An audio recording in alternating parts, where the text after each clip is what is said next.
ça c'est mon chien. Donc voilà la bête. Je profite qu'il y ait un peu de soleil du coup pour vous faire une petite présentation.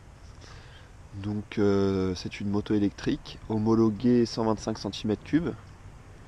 C'est-à-dire qu'en fait pour le test, pour l'homologation 125, elle est soi-disant homologuée 11 kW. Parce qu'un 125 ça doit faire 11 kW. Donc ça fait 11 kW en chevaux. Ça fait 15 chevaux. Donc là en fait si vous préférez de la manière dans laquelle ils l'ont homologuée, elle passe l'homologation alors qu'en vrai la puissance nette du moteur est de 33 kW, donc 3 fois plus qu'un 125, c'est-à-dire que ça fait 45 chevaux, ça pèse 130 kg, 133 kg. Donc c'est le rapport poids-puissance, donc ça c'est mon autre chien. Le rapport poids-puissance c'est un DRZ en fait. Le rapport poids-puissance on est à peu près pareil, mais au niveau du couple, il y a méga plus de couple sur la FXS. Mais vraiment, ça n'a rien à voir. Ceux qui conduisent des DRZ, imaginez votre moto avec 3 fois plus de couple.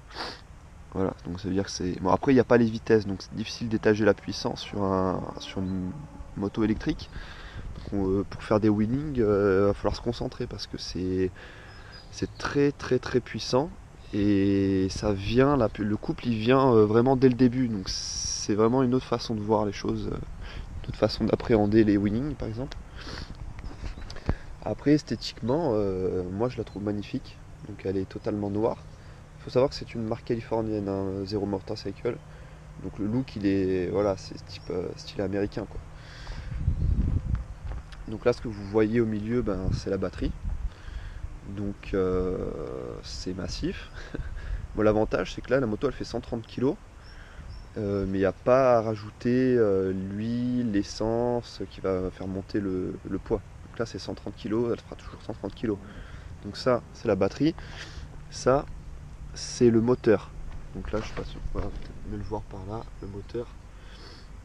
C'est un moteur brushless, donc ceux qui connaissent un peu les drones, vous voyez de quoi je parle. Donc c'est un moteur à bobine électrique, ce qu'il y a plus classique, bon, sauf que là c'est un moteur qui a été étudié spécialement pour la moto, donc il est extrêmement rentable au niveau énergétique. Et c'est très très robuste, la moto elle est garantie, la batterie garantit 5 ans. Il faut que je regarde exactement, parce que j'ai marqué un peu des 3 détails. Donc la garantie, batterie, 5 ans, kilométrage illimité. Donc oui, c'est pas de votre gueule quoi. Et donc la moto en fait elle a un ordinateur de bord. Tout est enregistré dedans et en fait vous pouvez faire des diagnostics à domicile en fait. C'est-à-dire que vous envoyez par internet, j'essaie de bien cadrer, hop. Vous envoyez par internet en fait, le garagiste Zero Motorcycle à distance peut accéder à votre tableau de bord et faire des diagnostics de la moto.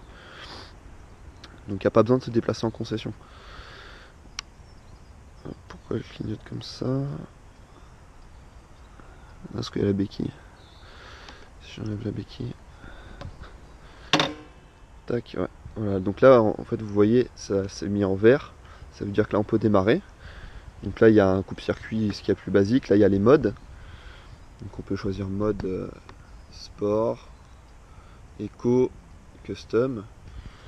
Donc là il y a les kilomètres/heure. J'espère qu'on va bien voir parce qu'il y a pas mal de soleil. Donc là il y a, comme sur les voitures électriques, donc il y a ce que vous perdez en énergie et ce que vous gagnez en énergie. Donc output c'est l'énergie sortante et regen c'est la régénération de la batterie. Et power et torque. Donc power puissance, torque couple. Donc voilà, ça vous met plusieurs barres en fait qui vous dit votre style de conduite, s'il est économique, pas économique, ce que vous perdez en puissance, en couple, etc. Donc là il y a la batterie, je suis à 99%. Là pour moi c'est l'heure. Bon, après les informations, température de la batterie, les kilomètres, les tripes. Après ça reste assez basique. Donc toujours mettre le coupe-circuit sur les motos électriques. Parce qu'en fait on n'entend pas le moteur, donc ça fait qu'on peut actionner sans le faire exprès la poignée, on n'entend pas le moteur. Et la moto, je vous dis que ça m'est arrivé, je l'ai déjà fait tomber dans le garage, c'est-à-dire que je faisais une marche arrière avec, donc je la tirais comme ça et en tirant j'ai bougé la poignée, la moto elle est partie en live. Bon, ça va, il n'y a rien eu, elle est bien tombée en fait, donc il n'y a pas eu de souci. Hop, donc là je vais éteindre. Je vous montrerai l'autre côté, je la tournerai parce que sinon je vais être à contre-jour. Après les pneus c'est du Diablo Rosso d'origine, les Diablo Rosso 2. Mais ça fait bizarre, hein, il n'y a pas de peau, le design est vraiment spécial. Et l'avant, je vous montre l'avant quand même. Donc l'avant ça fait un peu 50 cm3, les deux petites diodes là, des petits phares comme ça. Moi ça me gêne pas, hein, de toute façon. Maintenant quand je croise des motards, ils me disent même plus bonjour, ils pensent que je suis en biwiz ou enfin en 50. Après les clignots sont pas amazing, hein, on va pas se mentir, ça c'est à changer. Comme la plaque arrière, le phare arrière, je pense qu'il y a moyen de faire quelque chose. Après le petit bocal de liquide de frein, moi je le trouve magnifique. Après les fourches, c'est des fourches inversées. Je peux vous montrer un petit truc assez marrant. J'espère qu'on va bien voir, je vais poser la caméra comme ça. Hop,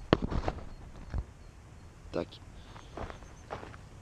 Moi je suis habillé comme un clochard, hein, je vous le dis tout de suite. Hop.